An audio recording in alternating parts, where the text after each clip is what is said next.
Good morning. Good morning. So, I've got bad news. Our kid's rabbit just died. Oh no. I've got good news. Our robotic lawnmower works just fine. I'm rabbit for dinner. Yeah. Yeah, I'm going to talk a bit about, since, as you see, I'm not 15 years anymore. I'm at the age when you get more invites to funerals than marriages. I'm going to talk about that side of life, or death, whatever you want. I have a friend who is, it was fun, there was a lot of religion and shit here. I have a friend who is a priest. Not only is a priest, he's also religious.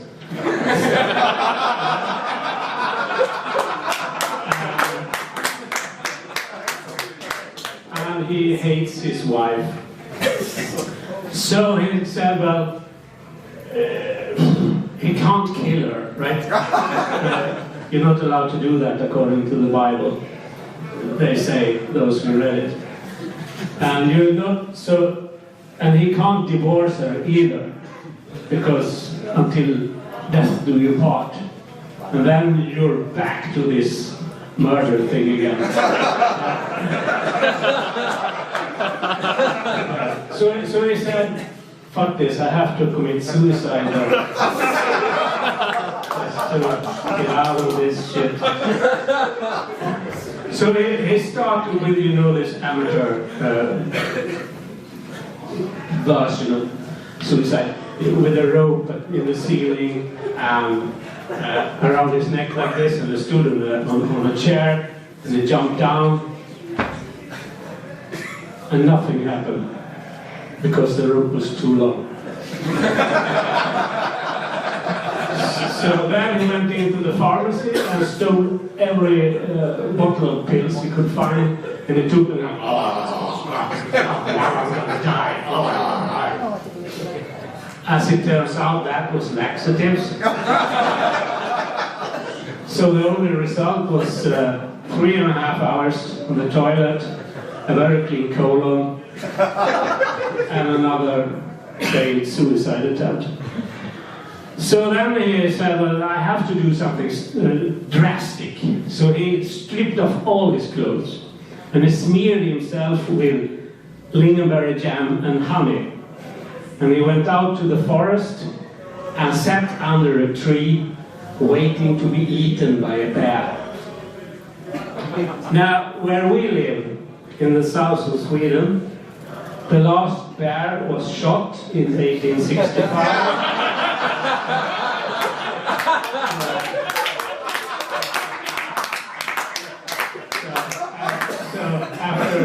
After a few hours, he just gave up and went home. Remy said, well, this is a sign from God, so I'm not going to commit suicide anyway. He has something big for me in his life, in my life. So he started to kill other people instead. He called it suicide by proxy. It's just enough to get in conflict with the church. So, abortions. For or against? Yes! For! You're for abortions. You for abortions? Yeah. I am also for abortions. Because I have a twin brother who is aborted. We keep them in a glass jar down in the basement on a shelf next to mom and dad. I usually bring him up for my birthday. I mean, he is my twin, so it's his birthday too. So it's nice to bring him up, and I talk to him because he never argues, so that's good. He just sits in his jar. I have another brother as well, half-brother. Half-brother, both mom and dad are the same, but he's amputated from the waist down, so that's That's why we call him that.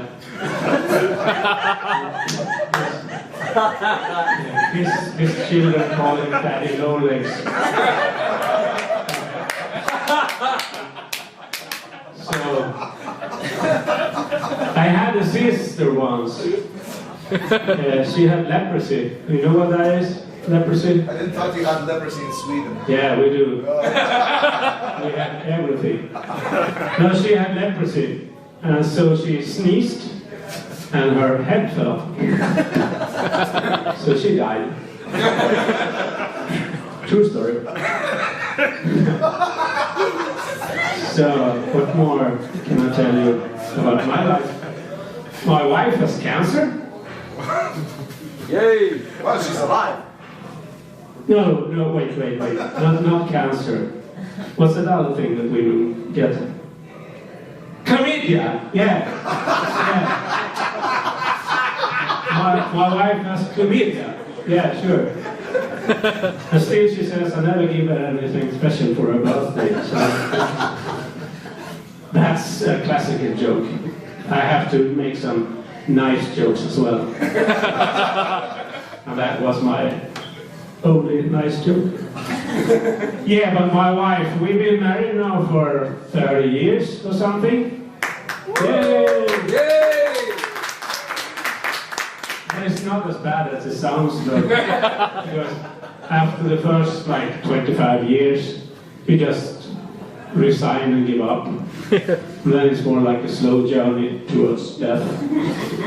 With a few breaks for high blood pressure and diabetes. I met her at, I saw you have that here in Cluj as well. I met her at H&M. Where she was trying out some women's underwear. And so was I. So, but it's quite cool because we've been together now for all these years and we still have these cute nicknames for each other. Like, she calls me her little teddy bear because I'm so cuddly. And I call her my little pussycat because she smells like cat piss.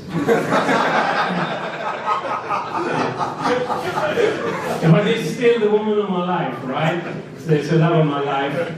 Says a lot about my life. She's the love of my life, so when it was her birthday recently, I wanted to do something special for her. I wanted to, a nice dinner where we went to McDonald's and had a hamburger instead of the cheap place just next to it. And we had a bag-in-box of white wine that we stole from the beggars in the street when they didn't see. And then we watched a DVD. Do you know what a DVD is? Yeah, but because we're old, we don't know how to download things from the cloud. So we use DVDs instead. So it was an American movie called Young American Pussies. Because I know she likes cats. Wasn't a cat in the whole movie. We had to watch that film 3 times, and we still didn't see a cat. It was only people having some sort of yoga or something. Yeah, and then I wanted to give her a nice present as well. And this perfume, jewelry, makeup, shit like that. They get free samples at the stores, so there's no point in giving that. I wanted to give her something special that she would have in her everyday life instead. Anal beads. That's what I want to give her. You know what anal beads are? Yeah, you know? Anyone else?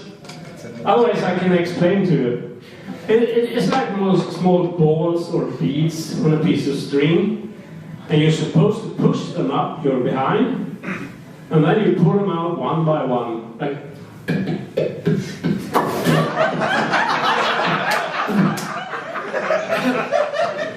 And you're supposed to get some type of sexual arousement from that. I mean, to me it sounds more like constipation or something. And they're so expensive. Like 200 lei at IKEA.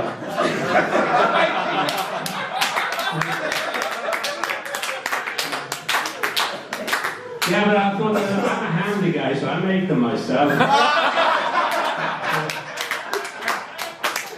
From acorns and dental floss. It's good if you want to try this at home, use acorns. Because pine cones hurt like hell. I don't know how many minutes I left, so I just start and talk. If it's okay with you. Because I'm gonna finish off by talking about my first girlfriend. Her name was Stephanie. And I met her at the transvestite bar in Berlin. I mean, she wasn't good looking or something. She was 2 meters tall, had a beard. She looked more like a Russian discus thrower. She looked like shit. But she had good things too. She loved animals. So we found a hurt magpie at the side of the street in Berlin, and she took it home and nursed it, and then it was okay again. We took it out to the forests in a place called Cjul-Napoca, and she let it loose, and it flew away right into a power line and died. So then she took a badger that ran by there, and she threw that up in the same power line. Not because she thought it could fly or something, I mean, she wasn't stupid. But she liked this flashing blue light with a German knife. We had, I'm just gonna tell you then, since you are in relationships, some of you, when you've been in a relationship for a while, it gets a bit boring. You know, in and out, ooh, watch TV. So we had a game we played to spice things up. And so you can try this, I can explain how we did it. We call it the Little Red Riding Hood. We played it like this. Oh, Stephanie! How come you have such big hands? It's because I want to hold you much harder when I hug you. Oh, Stephanie! How come you have... I mean, I was the Little Red Riding Hood. She was the wolf. Oh, Stephanie! How come you have such a hairy chest? It's because I want to keep you warm when you're freezing. Oh, Stephanie! How come you have such a deep voice? And that's when it hit me.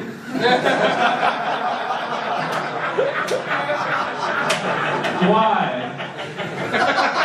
Why does he have such a deep voice? I mean, she must be a smoker or something. And I didn't smoke, so that's why we split up. Okay, I'm gonna just finish off by talking very shortly about something nice. Like pets. That's okay? Pets? We talk about pets? Because did you know that if you pump compressed air into the bottom of a guinea pig, its eyes pop out? Like that? That's nice. Yeah, we tried that with the Rover as well, our pet parakeet. It wasn't the same at all. It was just... and all the feathers flew everywhere. The beak flew right across the room and nailed itself to the kitchen wall. So that's where we hang our oven mitts now. My name is Tomas Ahlbeck.